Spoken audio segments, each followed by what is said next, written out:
காசா போராட்டங்கள் தொடர்பாக கொலம்பியா பல்கலைக்கழகம் கிட்டத்தட்ட 80 மாணவர்களை இடைநீக்கம் செய்து வெளியேற்றியுள்ளது. காசா மீதான இஸ்ரேலின் போருக்கு எதிரான போராட்டங்களில் பங்கேற்ற டஜன் கணக்கான மாணவர்கள் மீது அமெரிக்காவில் உள்ள கொலம்பியா பல்கலைக்கழகம் கடுமையான தண்டனைகளை விதித்துள்ளது.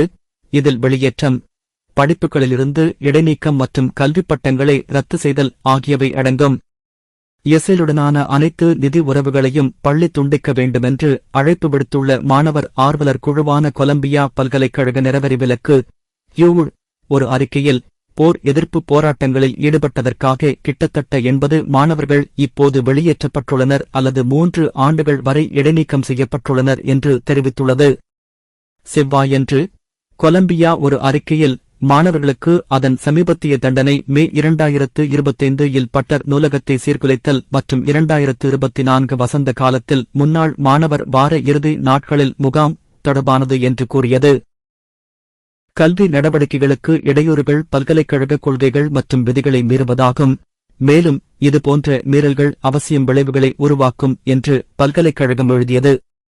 மாணவர்கள் மீதான பல்கலைக்கழகத்தின் தடைகள் கற்பனை நிலையங்கள் அல்லது பாலஸ்தீனம் அல்லாத கட்டிட ஆக்கிரமிப்புகளுக்கு முன்னுதாரணத்தை விட அதிகமாக இருப்பதாக கியூ குழு கூறியது. காசாவிலிருந்து தனது பத்திரிகையாளர்களை வெளியேற்ற இஸ்ரேலை அனுமதிக்குமாறு ஏபி அழைப்பு விடுக்கிறது. பிரெஞ்சு செய்தி நிறுவனமான ஏஜென்ஸ் பிரான்சரேஸ் தனது ஃப்ரீலான்ஸ் பத்திரிகையாளர்களை உடனடியாக காசாவில் இருந்து வெளியேற்றுவதற்கு இஸ்ரேலை வலியுறுத்தியுள்ளது.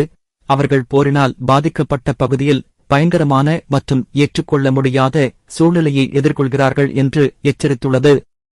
உலகின் மிகப்பெரிய செய்தி சேவைகளில் ஒன்றான ஏபி செவ்வாயன்று அதன் பத்திரிகையாளர்கள் சங்கம் காசாவில் உள்ள தங்கள் சக ஊழியர்கள் பட்டினியை எதிர்கொள்வதாக எச்சரித்ததை அடுத்து இந்த முறையீட்டை செய்தது. பல மாதங்களாக அவர்களின் வாழ்க்கை நிலைமைகள் வியத்தகு முறையில் மோசமடைந்ததை நாங்கள் உதவியற்ற முறையில் பார்த்து வருகிறோம் என்று பாரிஸை தளமாக கொண்ட செய்தி நிறுவனம் ஒரு அறிக்கையில் தெரிவித்துள்ளது. அவர்களின் முன்மாதிரியான தைரியம், தொழில்முறை அர்ப்பணிப்பு மற்றும் மீள்தன்மை இருந்த போதிலும் அவர்களின் நிலைமை இப்போது தாங்க முடியாததாக உள்ளது.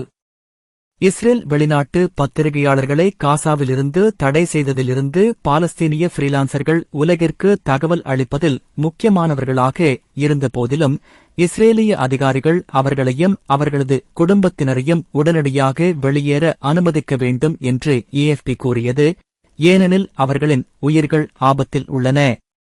பெய்ஜிங்கில் ஐரோப்பிய ஒன்றியம் சீனா 50வது ஆண்டு உச்சிமாநாட்டிற்கு முன்னதாக எதிர்பார்ப்புகள் குறைவு.